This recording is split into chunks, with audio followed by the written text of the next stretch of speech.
چیزوں کے چھوٹ جانے سے وضو ہمارا ہوتا ہی نہیں ہے، یہ کون بتائے گا؟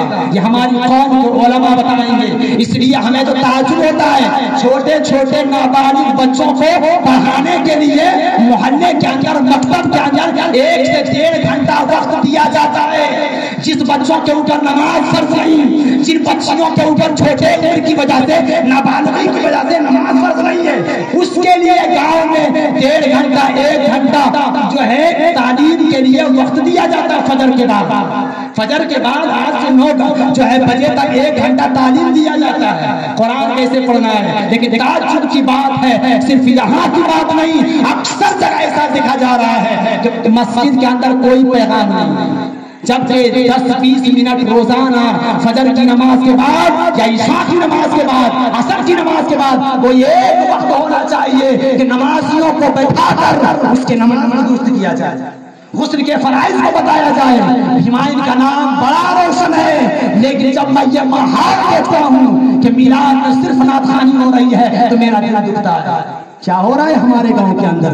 میرے ملت کے جوان اور مسلمان بھائیوں، اس سے ضرورت اس بات کی ہے ہم اچھا مکان بنا لیں، اس سے قوم کے اندر تبدیلی نہیں آنے والی ہے۔ ہم گھر کے اندر پانی بورنگ کر لیں، اس سے گاؤں کے اندر جو ہے تبدیلی نہیں آنے والی ہے۔ ہم اچھا مکان بنا لیں، روڈ اچھا کر لیں، راستہ اچھا کر لیں، اچھا کپڑا پہن لیں، چہرہ چمکنے لگے، پتلا انسان موٹا ہو جائے، اس سے ہمایوں کے اندر کوئی تبدیلی نہیں آنے والی ہے جب تک ہمایوں کے اندر تعلیم کا سلسلہ نہیں، جب تک ہمایوں کے اندر علم دین کا خلخلہ نہیں ہوگا تب تک ہمایوں کے اندر کوئی انقلاب نہیں آیا ہے۔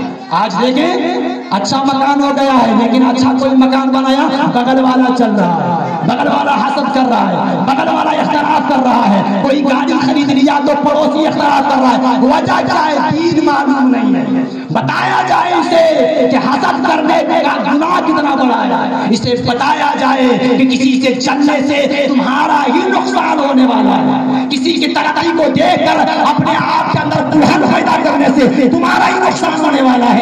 اس لیے ضرورت اس بات کی ہے ہم ہمایوں کی سرزمین پر علم کی روشنی کو پھیلائیں، علم کی تبلیغ کریں، قرآن و حدیث کے تعلیم کو زور دیا جائے۔ اس لیے یہ میلاد رسول رکھا جاتا ہے۔ شادی سے پہلے نوجوان دلہا دلہن کو بتایا جائے کہ شادی میں کیا کیا چیزیں ضروری ہے، کون سی ایسی چیزیں ہیں جو شادی کے اندر نہیں کرنا چاہیے۔ میرے ملت کے جوانوں اور مسلمان بھائیوں، یاد رکھیے گا آج کا حال کیا ہے، شادی کے موقع پر سب کو منایا جاتا ہے، ایک لسٹ لائی جاتی ہے۔ کون سی لسٹ ہوتی ہے بھائی؟ کہ کون کون شادی کرنے جا رہے ہیں۔ جیسے گھر والے ہمارے ہلال بھائی بلال بھائی شادی کیے ہیں، جب شروع کرنے کے لیے جب ارادہ کیے ہوں گے تو انہوں نے لسٹ بنایا ہوگا، سوچا ہوگا، میٹنگ کیا ہوگا، دیکھو کون کون ناراض ہے، چچا ناراض ہے، پھپھا ناراض ہے، خالو ناراض ہے، یعنی جو ناراض ہے شادی کا بہترین موقع ہے سب کو راضی کر لیا جائے۔ ایسا ہے کہ نہیں؟ سب کو راضی کر لیا جائے۔ چچا جان ناراض ہے اس کو راضی کر لیا جائے، چچیرا بھائی جان ناراض ہے اس کو راضی کر لیا جائے، اور ہمارے جو رشتہ دار ناراض ہے سب کو راضی کر لیا جائے۔ اور ضرورت اس بات کی ہے کہ اس موقع پر سب کو راضی کیا جائے۔ کب تک اختلافات کی زندگی گزارتے رہیں گے؟ کب تک تھوڑی سی زمین کیے جاتے رہیں گے؟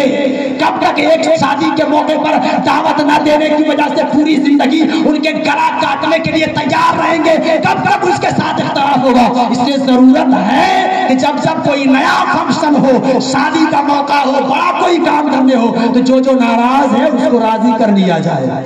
آپ کو پتا ہے کہ جب مسلمان کسی دوسرے سے ناراض ہوتا ہے، اختلاف کرتا ہے، تو حدیث پاک میں آیا ہے اللہ تعالیٰ اپنے فضل سے ہر ہفتے مومن بندوں کے گناہوں کو معاف فرما دیتا ہے۔ لیکن جو دو مسلمان آپس میں دشمنی رکھے، اختلاف رکھے، تو اللہ تعالیٰ فرشتوں سے فرماتا ہے اے فرشتوں ان دونوں لڑنے جھگڑنے والوں کو، اختلاف کرنے والوں کو چھوڑ دو، اس کی معافی نہیں ہوگی جب تک یہ دونوں آپس میں ایک دوسرے کو معاف کر کے گلا نہ مل لے، اس وقت میں بھی ان بندوں کو نہیں معاف کروں گا۔ ہم اختلافات کو بڑا آسان سمجھتے ہیں، یہ ہماری بخشش کے اندر رکاوٹ ہے، یہ ہماری ترقی کے اندر رکاوٹ ہے، یہ ہماری نجات کے اندر رکاوٹ ہے۔ یاد رکھیے گا حدیث پاک میں آیا ہے، اللہ کے پیارے پیغمبر صلی اللہ تعالی علیہ وسلم کا فرمان عالی شان ہے، میرے آقا نے ارشاد فرمایا، مجلس لگی ہوئی تھی نا،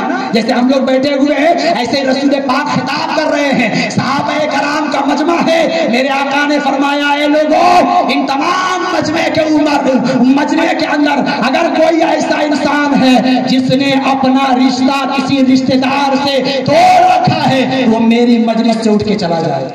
کیا کون فرما رہے ہیں؟ اللہ کے پیغمبر فرما رہے ہیں، میری مجلس میں اگر کوئی ایسا بندہ ہے جو اپنے رشتہ دار سے رشتہ توڑ کے رکھا ہے، میری مجلس سے اٹھ کے چلا جائے۔ وہ صحابی رسول تھے، اٹھ کر چلے گئے، وہ ایسے صحابی رسول تھے، سب سے ٹھیک بن رہا تھا، لیکن ان کی جو خالہ تھی نا، خالہ، ان سے اختلاف چل رہا تھا۔ جب پیغمبر اسلام نے فرما دیا، جو دل کے اندر کی بات کو بھی جانتے ہیں، وہ صحابی رسول اٹھے، اپنے خالہ کے پاس گئے اور جانے کے بعد اپنے خالہ کو منایا، ہاتھ پکڑنا ہوا، معافی مانگنا ہوا، معافی مانگ کر کے راضی کر کے اپنے خالہ کو راضی کرنے کے بعد اسی مجلس میں آ کے بیٹھ گئے۔ میرے رسول سمجھ گئے کہ اس کا کوئی رشتہ دار ناراض تھا۔ جب وہ آ کے تشریف لایا نا، میرے آقا نے فرمایا، اے میرے صحابہ، میرے کلمہ پڑھنے والوں سنو، یاد رکھو جس قوم کے اندر کوئی رشتہ توڑنے والا ہوتا ہے، اپنے رشتہ داروں سے رشتہ توڑ کے رہتا ہے، میرے آقا فرماتے ہیں